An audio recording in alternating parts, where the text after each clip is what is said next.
Este mês de novembro celebra-se a Semana Global do Empreendedorismo. Um pouco por todo o mundo ouvem-se histórias daqueles que venceram na vida porque empreenderam, porque ousaram, porque arriscaram, porque inovaram. São estas histórias que lhe contamos todas as semanas. Bem-vindo ao Pérolas do Oceano.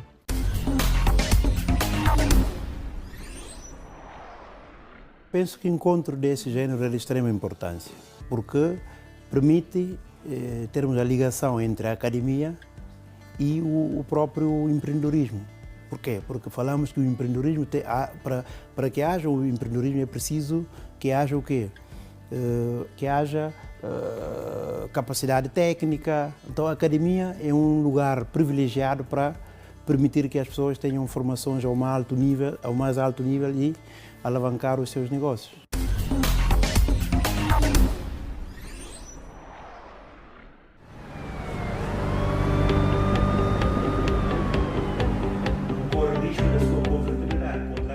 Aconteceu em Lisboa, aconteceu no Isquetem. Empreendedorismo na África lusófona, onde estamos. Foi tema deste colóquio que juntou em Portugal vários empreendedores. Laurinda Macedo, empreendedora angolana, é uma destas vozes. É muito pertinente esse tema do empreendedorismo. É importante trazermos sim o lado humano da coisa. Estamos na hora de começar a fazer as coisas acontecerem. Competências, pessoas de resultados, porque existem resultados. Existem empresas que têm resultados no continente africano. Existe, porque é que os outros não podem gerar também riquezas? Não é? E essa da corrupção está em todos os setores, é uma área muito sensível, mas temos que tocá-las. Há uma necessidade de que deixemos de pensar o empreendedorismo como se fosse moda, entre aspas. Pensar o empreendedorismo como algo sério, que exige responsabilidade, porque podemos criar postos de trabalho, podemos criar riqueza para nós e para o próprio Estado, em segundo momento, através do pagamento de impostos, de forma que o empreendedorismo deve ser encarado como algo sério. Poucas oportunidades, muitos desafios, um sem fim de dificuldades, mas os negócios não param nos PALOP. E se há continente que muito pode ensinar sobre empreendedorismo, é este. A partir de tudo se faz um negócio e a vida acontece. Vence-se a pobreza, criam-se mais perspectivas. A África tem um potencial enorme de empreendedorismo, porque grande parte da população é muito jovem. E os jovens têm uma grande vantagem relativamente, portanto, aos indivíduos mais velhos, é que o custo de oportunidade de ser empreendedor é relativamente baixo. Portanto, eles têm uma vida pela frente. Portanto, se o primeiro negócio não der certo, eles têm espaço, portanto, para experimentar um segundo ou para experimentar outra coisa qualquer na vida. Portanto, vejo um potencial enorme. Os países africanos, aqueles que eu conheço, são maravilhas, são maravilhosos. Maravilhosos, portanto, em termos de clima, em termos de recursos naturais e, em alguns casos, até mesmo de situação geográfica privilegiada naquilo, portanto, que se equaciona como uma economia global. O que nos motivou foi justamente o facto de se debater muito pouco empreendedorismo africano e ainda menos empreendedorismo da África lusófona. Pouco debatido é certo, mas com milhares de casos de empreendedorismo. Negócios que sustentam famílias inteiras, que tiram muitos da pobreza, que criam um emprego, que dão esperança. Se não fosse o programa Pérolas do Oceano, nem sabíamos que existia empreendedorismo em África, na África lusófona. E, portanto, aquilo que nos motiva é exatamente isso. Sendo um continente onde há tanta atividade empreendedora, ao mesmo tempo não se consegue retirar grande retorno de toda essa atividade empreendedora. Então há aqui como que um mistério que tem que ser debatido e por isso convidamos empreendedores e convidamos professores e académicos para, no fundo, ir à procura das razões para que na África lusófona não se esteja a conseguir retirar do empreendedorismo aquilo que o empreendedorismo pode dar. Microempresas, pequenos negócios e muitos recursos por explorar. Muitos deles super procurados pelas grandes potências económicas. A abertura da África ao exterior, dos diferentes países ao exterior, é muito importante. Portanto, porque porque isto possibilitaria a exportação de muitos dos produtos que são produzidos nestes países.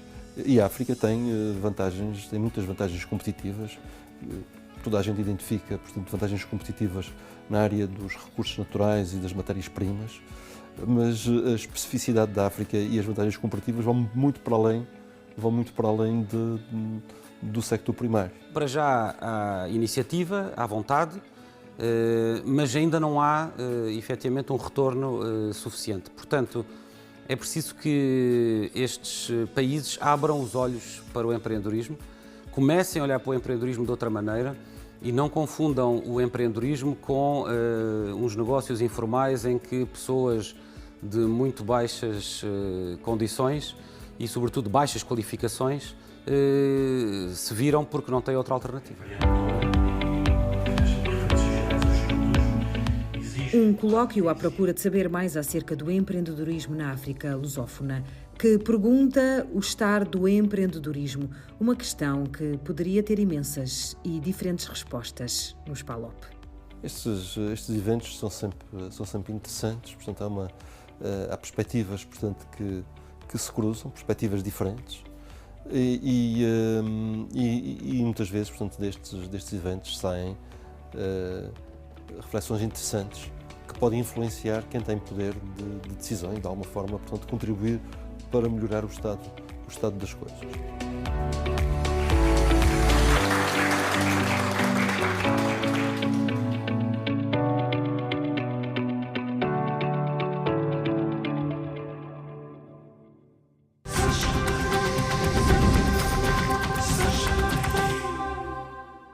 Quando iniciamos este negócio em 2017, iniciamos apenas com 2 viaturas de cortesia. Hoje temos uma frota de 17 viaturas de cortesia.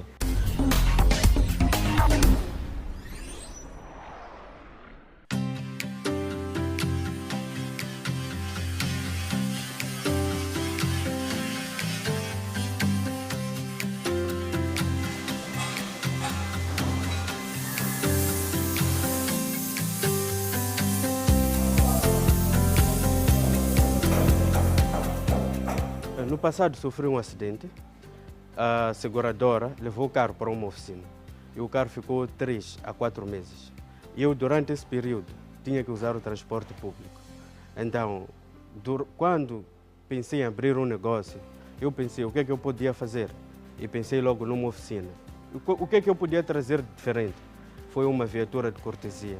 Enquanto o cliente tem a sua viatura a ser reparada, nós vamos garantir uma viatura para que esse cliente possa circular normalmente.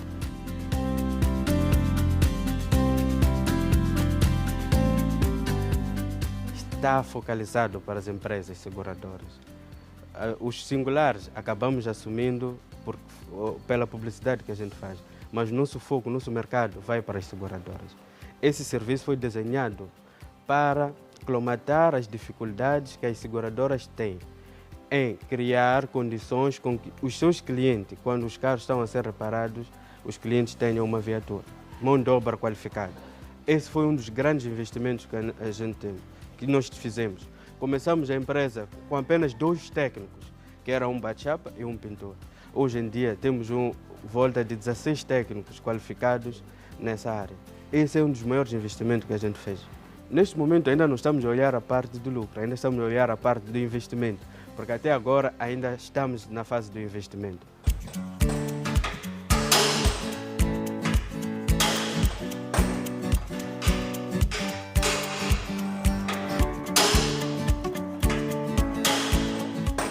Recorrer ao mercado externo, à África do Sul, para a aquisição das peças. Se por acaso conseguimos ter fornecedores a nível local, facilitaria muito o nosso trabalho, porque a importação das peças às vezes leva o seu tempo e com as viaturas que nós temos precisamos ganhar o nosso tempo na reparação. Desde 2017 até hoje já passaram por esta oficina mais de 480 viaturas.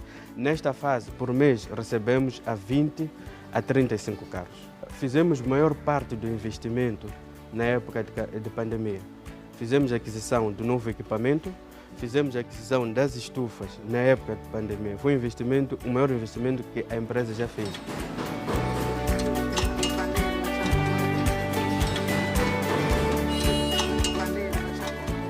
Temos as estufas de pintura, temos o banco de ensaio, temos máquinas para desempenhar o chassi e temos mão de obra qualificada para fazer esse tipo de trabalho. O material que nós tiramos das viaturas, por acaso, aqui onde eu estou, por detrás de nós tem uma empresa de sucata, compra e venda de sucata. Então, todo o nosso material que retiramos daqui é canalizado para essa empresa.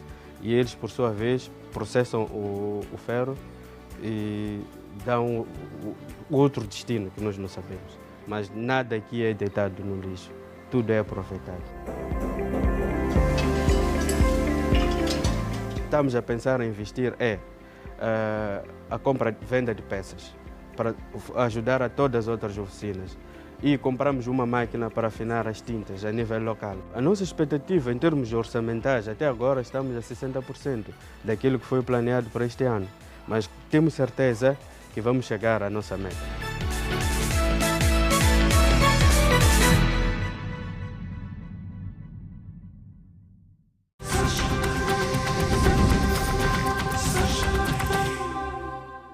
Eu achava que era muito difícil ser empresária num país tão pequeno. Mas eu vou dizer, Alexandra, com os diversos networkings que eu vou tendo com as mulheres de diversas esferas mundiais, não só a nível do Palopes e outros países, eu vejo que, de facto, nós temos grandes problemas em comum, nomeadamente no que tem a ver com a questão do machismo. Mesmo nos países mais evoluídos, infelizmente, nós sentimos isso. Mas a nível de constrangimentos, de facto temos um ambiente de negócios, assim como os homens têm.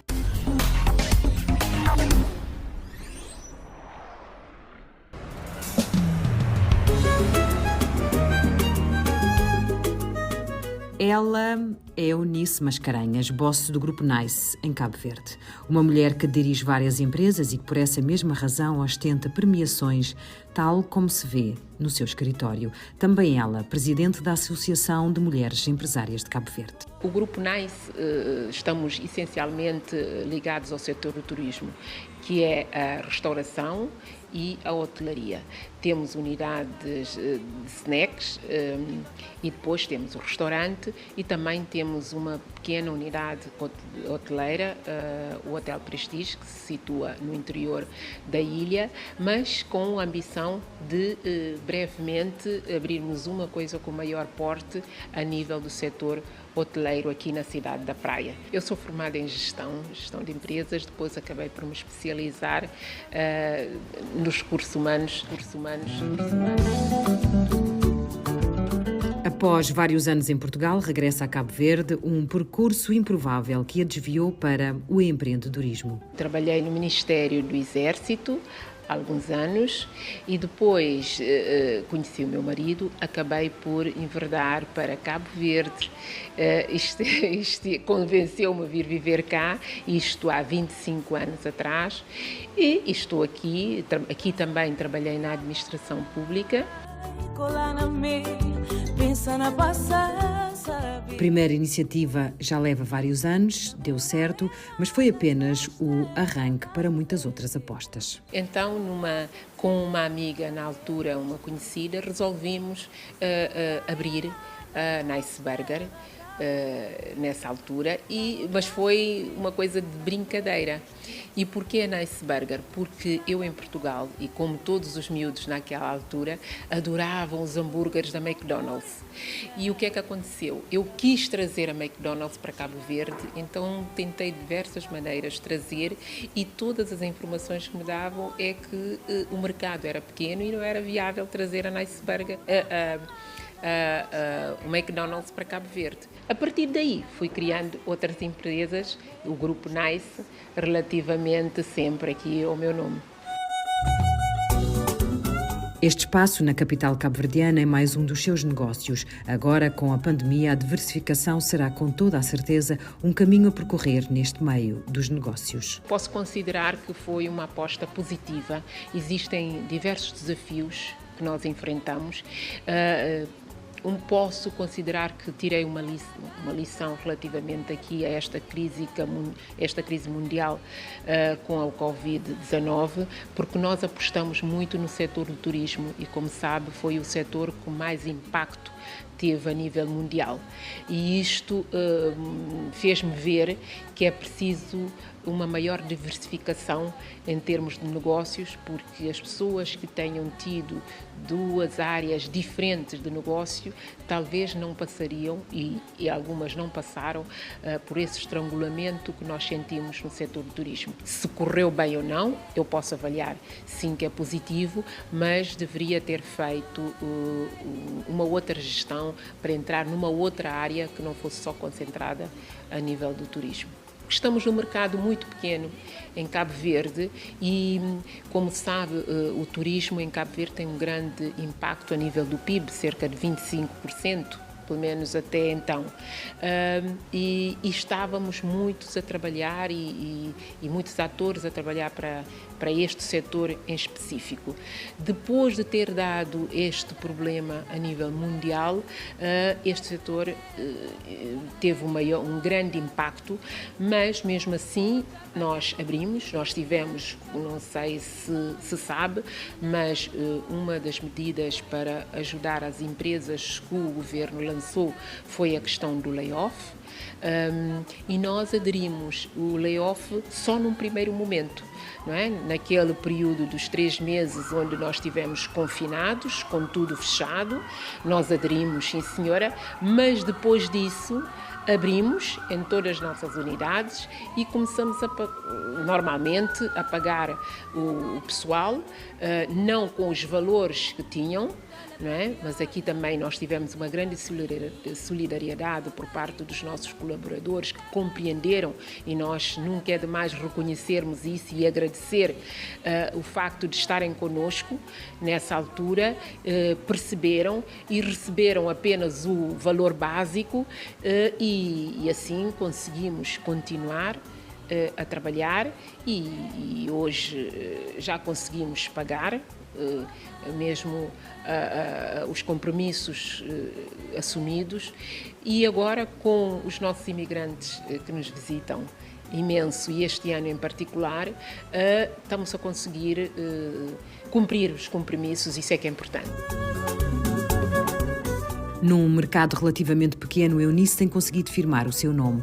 Não se trata só e apenas de ser uma mulher empreendedora. Trata-se também de aprender a fazer acontecer tudo aquilo que à partida poderia parecer improvável. E Eunice tem conseguido. Tem grandes desafios, mas também é muito interessante porque nós acabamos por conseguir fazer coisas com pouco que nós temos a nível de tudo, de recursos naturais, não é? A nível do constrangimento que nós temos da mobilidade, nós conseguimos imenso.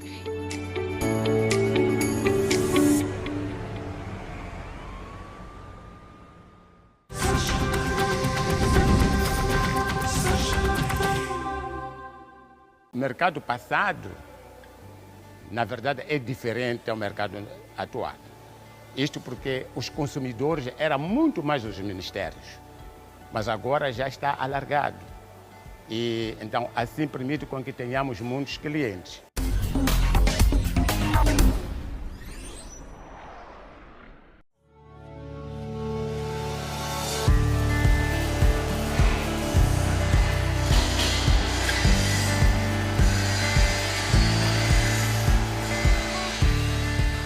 Eu entrei aqui no dia 2 de outubro de 1968. Estive na secção das estruturas metálicas, onde produzíamos asnas, madres para grandes coberturas. Eu entrei aqui ainda miúdo. Portanto, conheço todos os passos que nós atravessamos. Até hoje estou aqui. E se Deus continuar a me dar saúde, eu vou continuar nesta casa. Vai depender dos meus patrões. Mas enquanto eu continuar com essa energia, com essa capacidade, eu vou dar a continuidade e transmitir a experiência que eu tenho aos mais novos.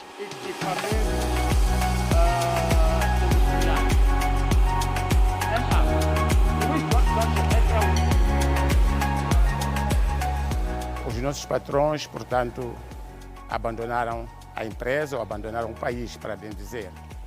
Mas o dono da empresa, que é o Luís Duarte dos Santos, ele ficou, mas era uma pessoa já de uma idade avançada.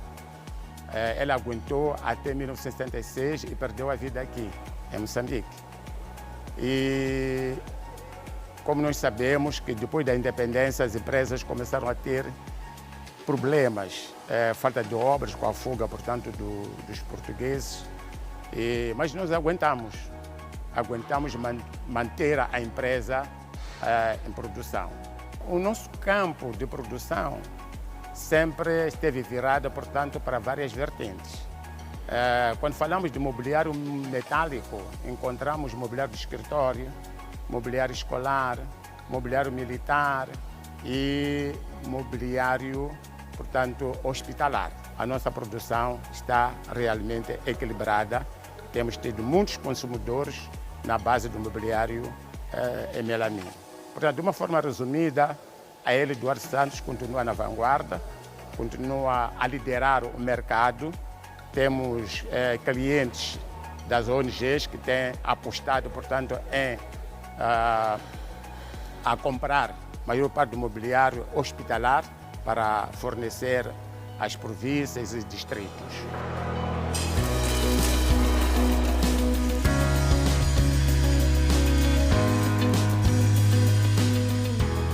Não estamos a produzir nada para guardar, não estamos a produzir nada para estoque.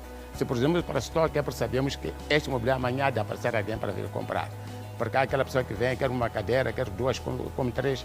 Não vale a pena esperar até que a gente produza. Então temos estado a produzir alguns produtos que é para permitir satisfazer os nossos clientes à hora.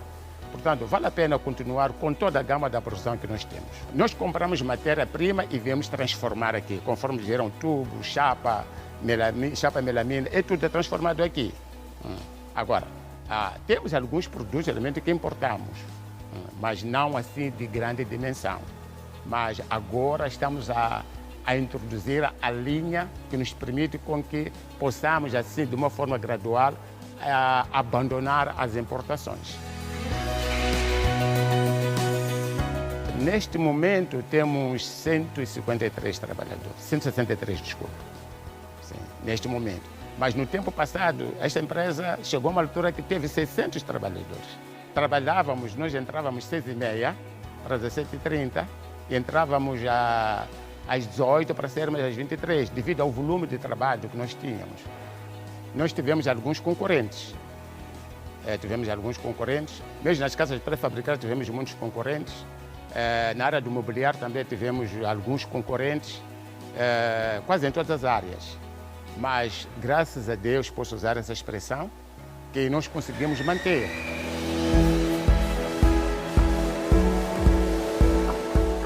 Nós temos desafios. O desafio que nós temos é realmente, conforme viram o nosso equipamento, nós queremos modernizar, portanto, termos equipamentos novos, que é para podermos competir melhor, portanto, com o mercado, posso considerar, internacional. Estamos cientes de que nos próximos tempos nós vamos conseguir atingir esse nível. Dá dinheiro porque conseguimos satisfazer, portanto, os trabalhadores em termos de salários. Essa empresa nunca deveu salário a ninguém, porque o que nós estamos a produzir tem o seu rendimento. E esse rendimento temos que contar, portanto, com quem está a produzir. Portanto, resumindo, eu acho que dá realmente para darmos força a este tipo de atividade, porque garante o sustento das famílias, de todos os colaboradores que a gente tem aqui.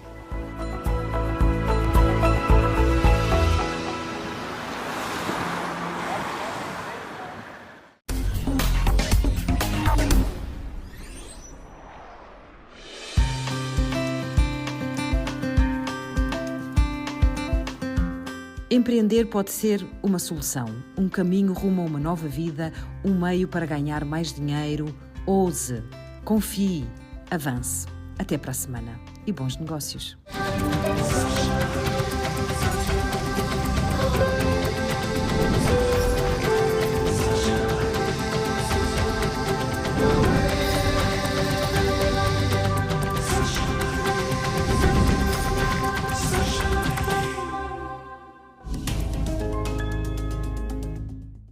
Ergicon, Engenharia e Construção. Casbi Group, Partners for Life. Shitaka Restaurantes.